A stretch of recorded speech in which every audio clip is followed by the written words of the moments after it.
Անցնում է այնտեղ, նա էր ստացվում է Հայաստան, այն ձեր նշած ճանապարհի վերաբերյալ։ Իսկ փոխադարձություն դա է նշանակում։ Բառացի գրածա փոխադարձություն։ Համեցեք, պարոն Աղաջյան։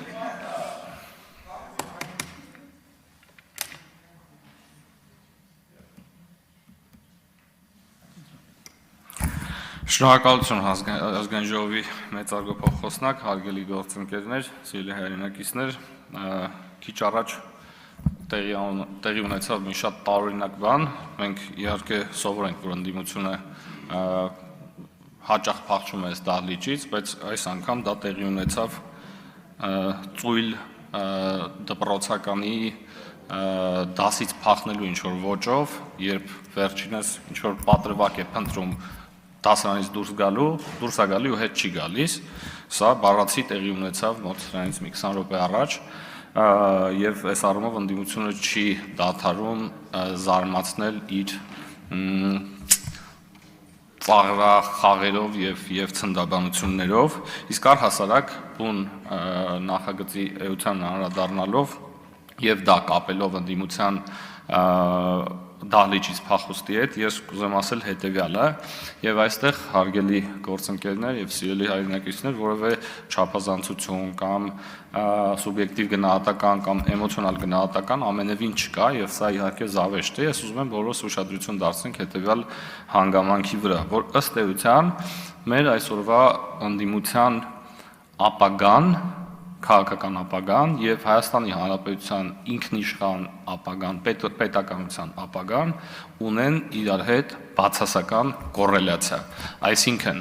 այն պարագայում, երբ որ Հայաստանի Հանրապետությունը կլինի անկախ ուժեղ պետականությամբ երկիր,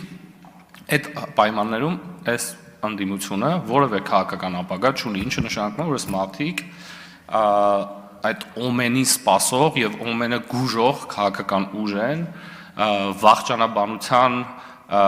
քարոզող ուժ են եւ այստեղ որևէ սուբյեկտիվ գնահատական չկա, հարգելի գործընկերներ, ես ուզում եմ սրա վրա նաեւ մեր ընդդիմությունը ուշադրություն դարձնի, որովհետեւ փաստացի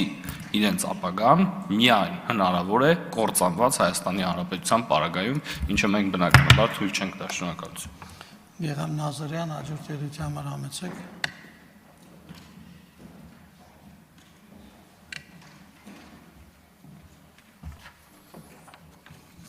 Այն, որ մենք տարօրինակ ազգ ենք, վաղուց հայտնի է։ Ես չեմ տեսել մի ազգ, որ այսքան բուռն քննարկի խաղաղություն է ուզում, թե չէ, գոհ է խաղաղությունից, թե չէ։ Ես 2 րոպեանոց ելույթում իմ մոտեցումը այս հարցում չեմ կարող շարադրել, բայց ես բոլոր նրանց եմ դիմում, ովքեր շուտ անուն են դնում խաղաղությանը, ինչ-որ կերպ ուզում են մարդկանց մոտ ներշնչել, որ սա խաղաղություն չի, ես ասեմ, իսկ դուք հեչ եղել եք բանակում երեխա ունեցող ծնող քեռի, հորեղբայր, հորքուր, որոնք ամեն անգամ կես մարդ չէ, զորամոչ մեկ մարդ էին դառնում, երբ որ իրենց երեխան 15 օրով պետք է մարտական հերթապահության լիներ կամ 3 շաբաթով։ Այդ օրերը ինչպես է անցնում այդ ծնողի համար,